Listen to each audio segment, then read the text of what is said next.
जय श्री राम दोस्तों बहुत स्वागत है आपके अपने चैनल ऋतु दुबे एस्ट्रो वर्ल्ड में। आज कोई विशेष टॉपिक पे चर्चा लेके नहीं आई हूँ। आज एक बहुत ही इम्पॉर्टेंट टॉपिक पे जस्ट आप लोगों से बात करने आई हूँ कि जो बच्चे हैं जो 12th क्लास में हैं, कॉलेज गोइंग हैं या हाल ही में उनकी जॉब लगी हुई है, एज कम है, तो क्या वाकई उनको भक्ति भाव की ज़रूरत है कि भक्ति करनी चाहिए, उन्हें भगवान की पूजा करनी चाहिए, या जो हमारे धर्म शास्त्रों में वर्णित तीज त्योहार हैं उनको करना ज़रूरी होता है। कई लोग तो ऐसा भी बोलते थे अभी उम्र ही क्या है, ये सारे काम तो बुढ़ापे में किए जाते हैं। तो मैं उसी विषय पे लेके आई हूँ और उस विशेष विषय पे अगर आप इस पूरा वीडियो सुनते हैं तो आपको वो बातें पता चलती हैं कि क्यों आज के यूथ को हमारे सनातन भक्ति भाव में, सनातन धर्म में और जो तीज त्योहार हैं उनको करना चाहिए, क्या कारण है और उनको करने से क्या होता है। ये सारी बातें मैं आपको बताने वाली हूँ। और अगर वीडियो आपको पसंद आए तो लाइक ज़रूर करना है और चैनल को सब्सक्राइब करना है, और इस विषय पे आपके क्या विचार हैं वो भी कमेंट में आपको मुझे बताना है। तो चलते हैं हम सबसे पहले आज के यूथ पे। कैसे होते हैं आजकल के बच्चे कि अगर उनको मैंने पहले भी बताया है, कई लोगों को मैंने वीडियो में बताया था, मतलब कई मम्मियाँ जो होती हैं वो मुझसे अक्सर पूछती हैं कि मेरे बच्चे को बहुत ज़्यादा गुस्सा आ रहा है।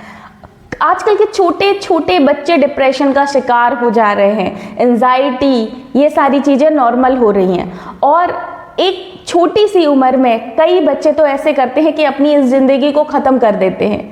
तो क्या होता है कि ये जो चीज़ें होती हैं, ये जब हम अपने सनातन धर्म से जुड़ते हैं, जब हम पूजा पाठ को अपने जीवन में आत्मसात करते हैं, तो हमारा शरीर या हमारा जो मन है वो इतना ज़्यादा स्ट्रांग हो जाता है कि डिप्रेशन, एंजाइटी जैसी छोटी मोटी चीज़ों को तो निगलेक्ट ही कर देता है। क्योंकि आज का जो बच्चा है वो बहुत पैम्परिंग है, क्योंकि जो हमारे पेरेंट्स हैं वो बहुत ज़्यादा बच्चों को पैम्पर करते हैं, मोबाइल दिखा दिखा के खाना खिलाते हैं, जो बात उनको नहीं माननी चाहिए वो सारी बातें मानते हैं बच्चों की। तो बच्चे कैसे हो गए हैं कि उनको बाहर की दुनिया का सामना करना ही नहीं आता है।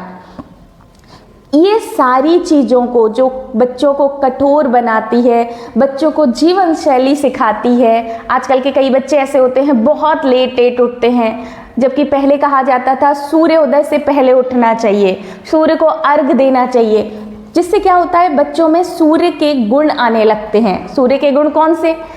आकाश में रह के चमकना, ऊंचाइयों को छूना, हर चीज़ में, अपने जॉब करियर में। अगर अपने पुराणों या अपनी ज्योतिष शास्त्र के अनुसार देखें कि जो भी बच्चा सूर्योदय के पूर्व जागता है, सूर्य को अर्घ देता है, सूर्य उपासना करता है, गायत्री साधना करता है, तो उसका करियर बहुत ऊंचाइयों पे जाता है। उसी तरह से नवग्रह की आराधना करने से क्या होता है, क्या नहीं होता है, ये सारी चीज़ें हर एक बच्चे को जीवन शैली चलाने के लिए सिखाई जाती थी।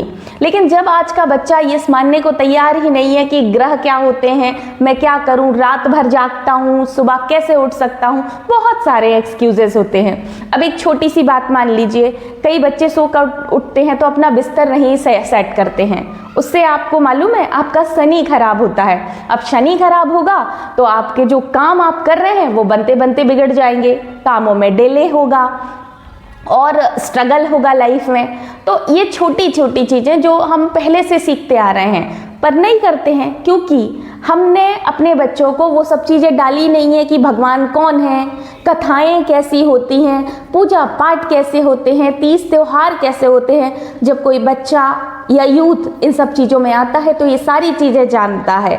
तो हम जानने ही नहीं दे रहे बच्चों के लिए। आजकल के पेरेंट कुछ उनको बोलते भी नहीं है कि भाई उठो, सुबह उठो, पूजा पाठ करो। अब मैं एक छोटी सी आपको बात बताती हूँ। मैंने अपने वीडियो में कई पेरेंट्स को बोला है कि अपने जो बच्चे छोटे छोटे होते हैं, जब वो 5 साल के हो जाएं तो उनको हनुमान चालीसा सिखाइए। हनुमान चालीसा एक ऐसी साधना है कि आपके शरीर में डेल्टा वेव तक जनरेट करने में आपको हेल्प करता है, आपका मानसिक स्तर सुधारता है, आपकी कुंडलिनी जागृत करने में हेल्प करता है, आपके 7 चक्र एक्टिव करने में बहुत ज़्यादा यूजफुल होता है। लेकिन नहीं करते हैं, क्यों करेंगे? उनको ये सब चीज़ें पुरानी लगती है, फालतू लगती है, बुढ़ापे का काम लगती हैं। अरे भाई, भगवान को के चरणों में ताजे फूल चढ़ाओगे तो वो प्रसन्न होंगे। बासे फूल कौन चढ़ाता है? तो जब जिंदगी ढल जाएगी, हम बासे हो जाएंगे, तब क्या हम भगवान की शरण में जाएंगे?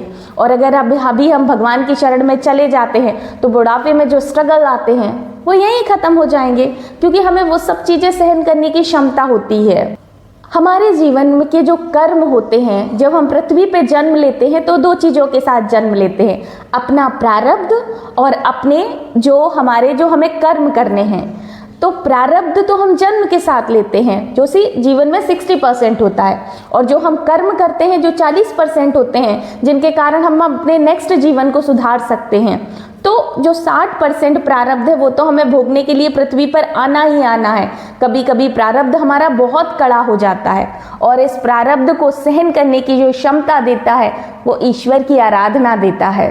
इसलिए आप अभी से ही अगर भक्ति नहीं करते, पूजा पाठ नहीं करते, तो करने लग जाइए। मैं अपने हर वीडियो में, अब आप बोलने वाले हो ना कि मैं तो वर्किंग हूँ, मैं जॉब पे जाता हूँ, मैं कॉलेज जाती हूँ, मैं ये करती हूँ, मैं वो करती हूँ, तो टाइम कहाँ है पूजा पाठ का? तो गाइज, मैं आपके लिए हर वीडियो में वर्किंग के लिए भी वीडियोस लाती हूँ कि अगर आप वर्किंग हैं, स्टूडेंट्स हैं या कोई भी हो, तो हम बड़ी बड़ी चीज़ों को समराइज करके कैसे पूजा आराधना कर सकते हैं, मैं उन सारे छोटे छोटे टॉपिक को लेके आती हूँ। अभी मैंने जैसे शरद पूर्णिमा पर वीडियो बनाया था, वो भी वर्किंग के लिए ही था। अभी मैं जो नेक्स्ट वीडियो बनाने वाली हूँ वो कार्तिक स्नान पे बनाने वाली हूँ। जरूर नहीं है कि जो वृद्ध महिलाएं हैं, जिनको कोई काम नहीं है, वही स्नान कर सकती हैं कार्तिक का। नहीं, अगर आप ऑफिस भी जाते हैं, आप स्टूडेंट भी हैं या कोई भी हो, तो आप भी कार्तिक स्नान कर सकते हैं। मैं बहुत शॉर्ट में बहुत आसान सी विधि बताने वाली हूँ।